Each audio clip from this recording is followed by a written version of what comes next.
Oke, baik adik-adik, kita beruntung pada siang hari ini mendapat narasumber dari LIPI Karangsambung. Saya perkenalkan, ini namanya Pak Husni. Oh iya, salah satu alumni kita yang bekerja di LIPI Karangsambung dan sekarang kebetulan juga sedang menempuh S3 di Teknik Geologi. Ya, terima kasih atas waktu perkenalannya. Jelas saya bergembira bisa ikut bergabung. Terima kasih Pak Husni, semoga bermanfaat untuk adik-adik menjelaskan geologi di Karangsambung, utamanya di Bukit Pentulu ini. Oke, ya.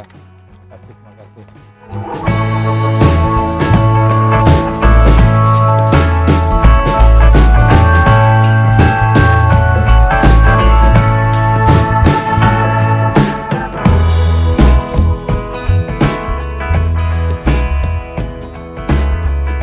Kita sekarang sudah di puncak Bukit Pentulu Indah. Ini merupakan puncak dari satu perbukitan sinkline yang sudah tererosi sehingga dia berubah menjadi satu punggungan. Nah, di Bukit Pentulu Indah ini tersusun oleh formasi waturanda, yaitu batuan vulkanik tersier ya di sini, di mana di beberapa tempat dia diterobos oleh intrusi-intrusi diabas di sini. Kemudian ya yang meruncing itu.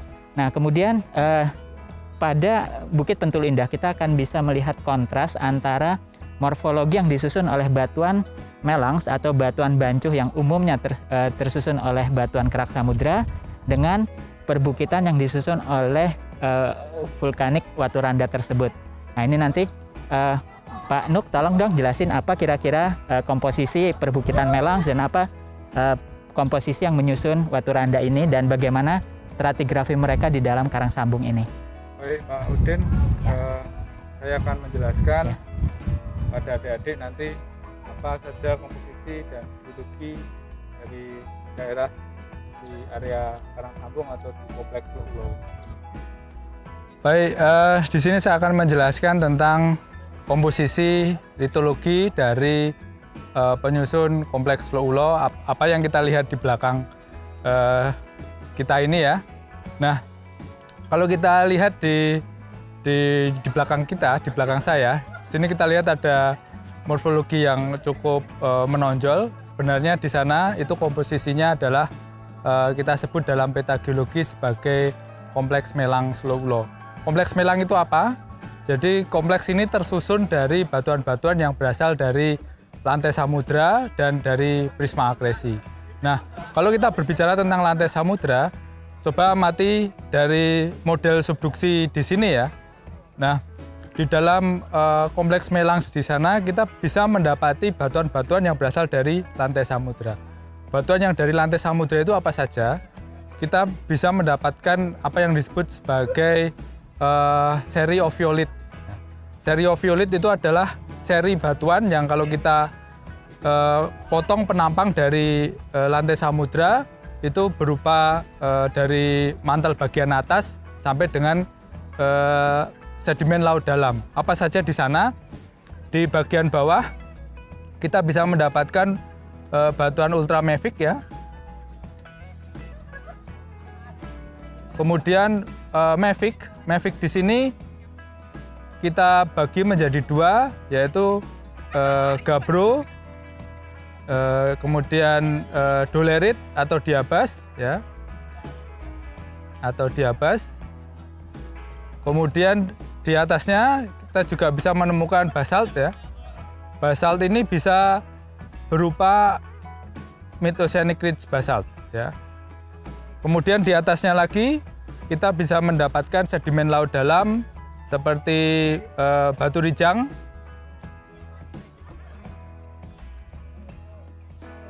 dan batu lempung ya yang sifatnya lebih reduksi di sana, dan batuan-batuan sedimen laut dalam yang lainnya.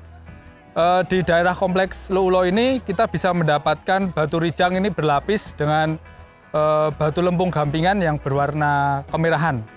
Jadi mungkin adik-adik sudah pernah field trip di Kali Muncar. Di sana kita bisa mendapatkan perlapisan antara pilo lava ya, di sini bisa bersifat pilo basaltnya, pilo lava, kemudian batu rijang dan batu lempung merah gampingan. Nah, kemudian lantai samudra ini kemudian menunjam. Setelah itu terjadi proses metamorfisme. Nah, proses metamorfisme yang identik dengan daerah subduksi adalah proses metamorf tekanan tinggi atau yang kita sebut sebagai high pressure metamorphic rocks. Ciri-cirinya apa? High pressure metamorphic rocks ditandai dengan kehadiran batuan metamorf eklogit maupun skis biru di sana. Nah, batuan tersebut hadir juga di kompleks Lo Ulo dan batuan tersebut cukup langka, tersingkap di beberapa tempat di dunia ini dan kita beruntung salah satunya kita bisa mendapatkan di kompleks Lo Ulo. Kemudian batuan-batuan tersebut seriofiolit, batuan metamorf tekanan tinggi, kemudian bercampur baur di dalam kompleks prisma akresi. Nah, kira-kira daerahnya di sini ya. Di dalam kompleks prisma akresi ini kita bisa mendapatkan seriofiolit, batuan metamorf tekanan tinggi, mereka bergabung di sini. Nah, ini yang kita amati atau kita dapatkan apa yang kita sebut sebagai kompleks Melange Lo Ulo. Nah, selain daripada itu, kita juga punya yang kita sebut sebagai Melange sedimenter.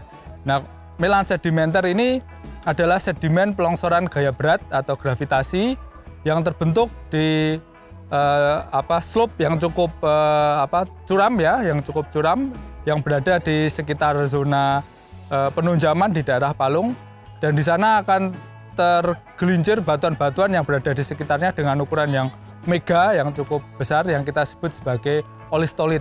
Nah, beberapa olistolit berkumpul kita sebut sebagai olistostrom. Itu tergabung di formasi Karangsambung dan di formasi Totogan.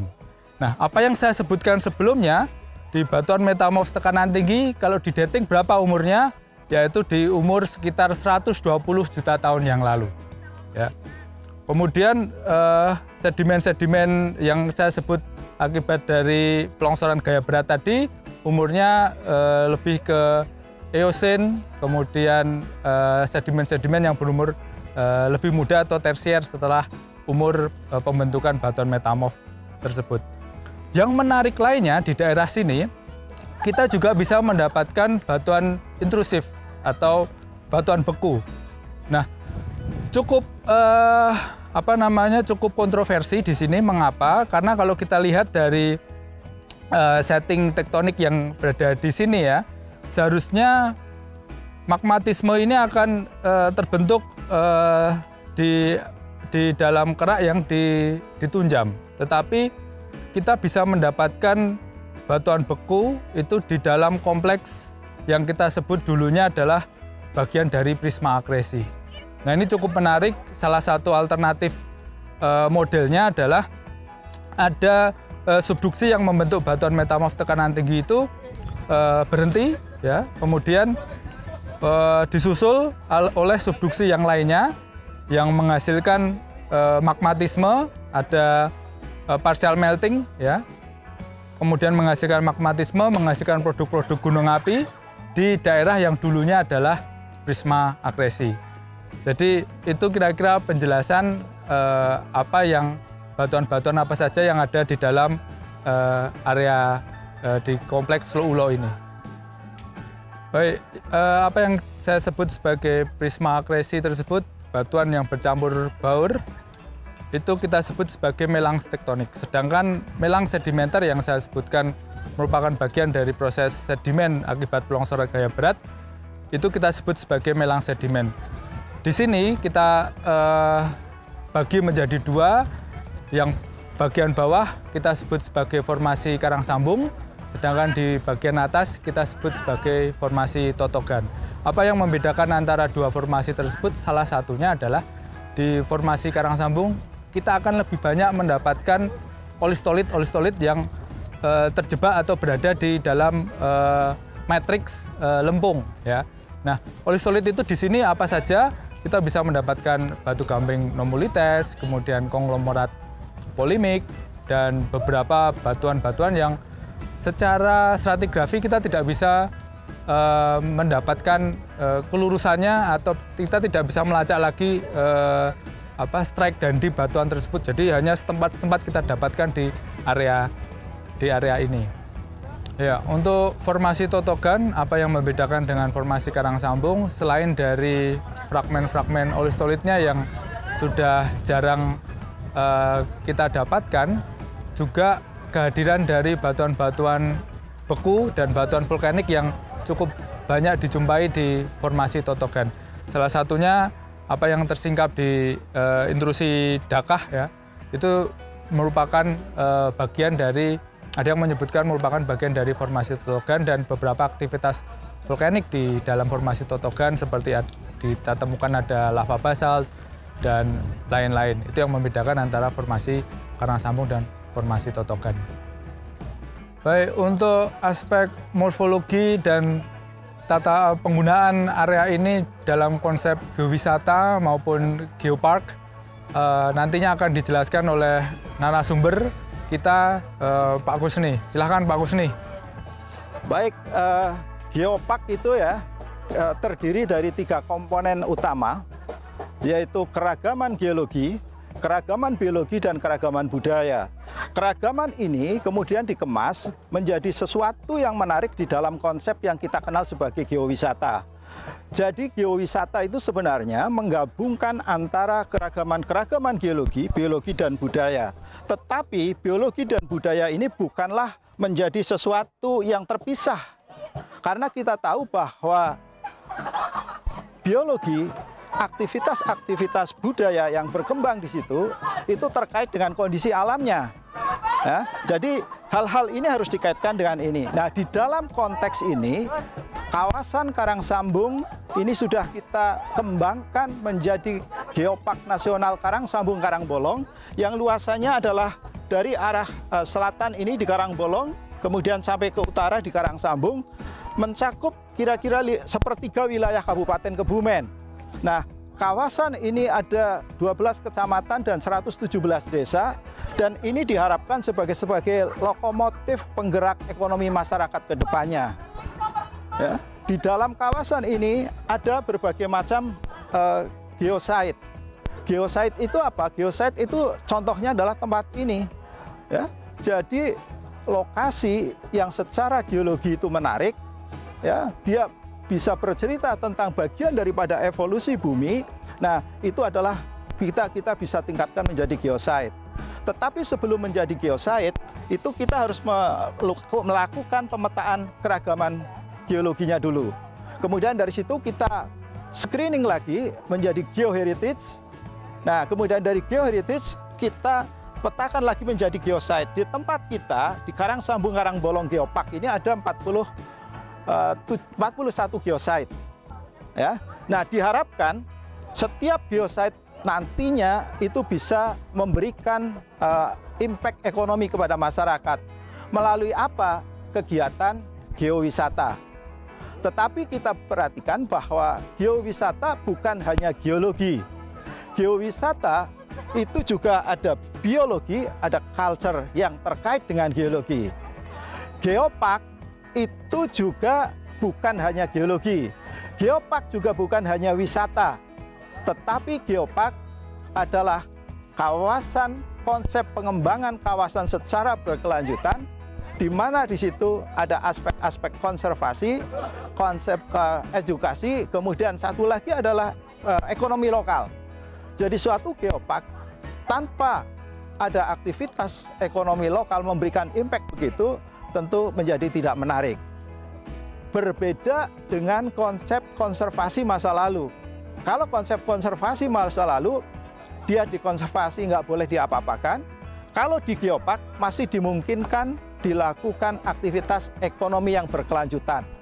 Melalui apa? Geowisata. Dan disinilah peran geologi penting untuk mencoba merumuskan apa yang kita bisa angkat dari suatu lokus, satu geosite, untuk bisa menjadi kemasan-kemasan geowisata yang menarik.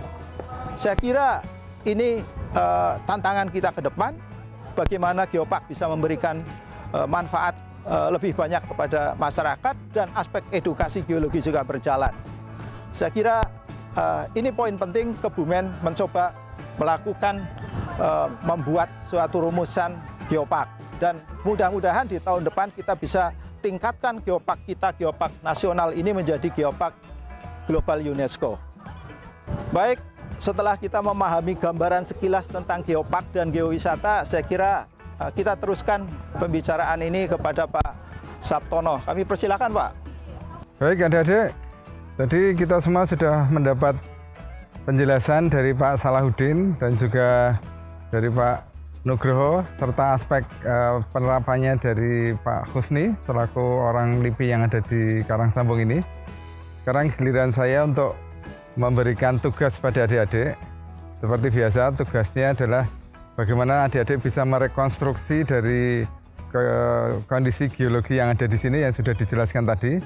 Silahkan adik-adik membuat rekonstruksi geografi pada masa-masa yang tadi dijelaskan. Sekaligus juga adik-adik bisa menerapkan dari kondisi yang ada saat ini untuk aspek pengembangan ke arah geowisata maupun geopark yang tadi juga sudah dijelaskan oleh Pak Husni. Jadi silahkan dibuat tugas individu, nanti kita kumpulkan bersama-sama.